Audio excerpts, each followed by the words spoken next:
24 और मैं हूं वरीशा आपके साथ। लोकसभा चुनाव के परिणाम आने के बाद अब बिहार में राज्यसभा की 2 सीटों, एक विधान परिषद और 5 विधानसभा की खाली हुई सीटों को भरने के लिए जल्द ही चुनाव कराए जा सकते हैं। भाजपा और राजद कोटे से एक राज्यसभा सदस्य लोकसभा चुनाव में जीत दर्ज की है। ऐसे में दोनों सीटें खाली हो गई हैं, जबकि बिहार विधान परिषद के सभापति देवेश चंद्र ठाकुर ने जदयू के टिकट पर सीतामढ़ी लोकसभा सीट से जीत दर्ज की है।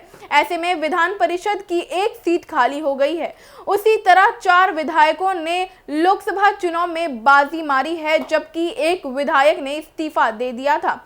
ऐसे में इन सीटों पर उपचुनाव होना तय हो गया है। इस बार के लोकसभा चुनाव में राज्यसभा के 2 सांसद भी चुने गए हैं। इसमें राजद की डॉक्टर मीसा भारती और बिहार के विवेक ठाकुर हैं। मीसा भारती वर्ष 2022 में दोबारा राज्यसभा के लिए निर्वाचित हुई थी। उनका कार्यकाल अभी 2028 तक है। वह पाटलिपुत्र लोकसभा सीट से तीसरे प्रयास में भाजपा उम्मीदवार रामकृपाल यादव को हराकर सांसद बनी है। तो वहीं भाजपा के विवेक ठाकुर अप्रैल 2020 में राज्यसभा के लिए निर्वाचित हुए थे। अभी इनका 2 साल का कार्यकाल बचा हुआ है। ऐसे में मीसा भारती और विवेक ठाकुर के बचे हुए कार्यकाल के लिए जल्द ही उपचुनाव होंगे। वहीं जदयू उम्मीदवार के तौर पर बिहार के विधान परिषद के सभापति देवेश चंद्र ठाकुर भी सीतामढ़ी से लोकसभा के लिए चुने गए हैं। वे तिरहुत स्नातक निर्वाचन क्षेत्र से 2020 में विधान परिषद बने थे।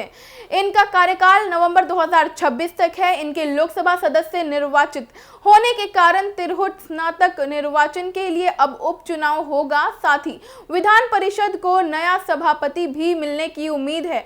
इसके साथ ही लोकसभा चुनाव में विभिन्न दलों से दर्ज हुए विधायकों को उम्मीदवार बनाया गया था।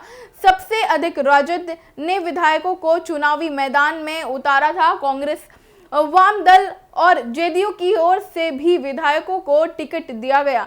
इसमें राजद के 2 विधायक लोकसभा के लिए चुने गए हैं, जिसमें रामगढ़ के राजद विधायक सुधाकर सिंह बक्सर से लोकसभा चुनाव का जीते हैं। वहीं रामगढ़ विधानसभा क्षेत्र में उपचुनाव होना है।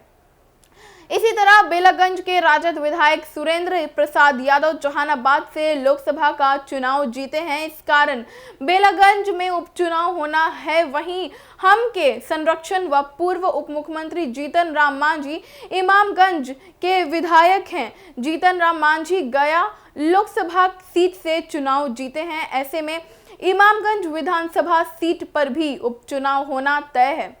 राजद की तरह उनके सहयोगी भी विधायकों को चुनावी मैदान में उतारा था। तरारी के विधायक सुदामा प्रसाद भी आरा से लोकसभा का चुनाव जीत चुके हैं। इस कारण तरारी के उपचुनाव होना तय है। इसके साथ ही जदयू से इस्तीफा देकर राजद के टिकट पर पूर्णिया से चुनाव लड़ने वाली रुपौली की विधायक बीमा भारती को हार का मुंह देखना पड़ा। ऐसे में रुपौली विधानसभा सीट पर उपचुनाव होना तय है। तो फिलहाल इस खबर में इतना ही। ऐसी तमाम खबरों को देखने के लिए आप देखते रहें एक न्यूज़ 24 को। हमारा फेसबुक पेज को लाइक करें और यूट्यूब चैनल एक न्यूज़ 24 को सब्सक्राइब करें। धन्यवाद।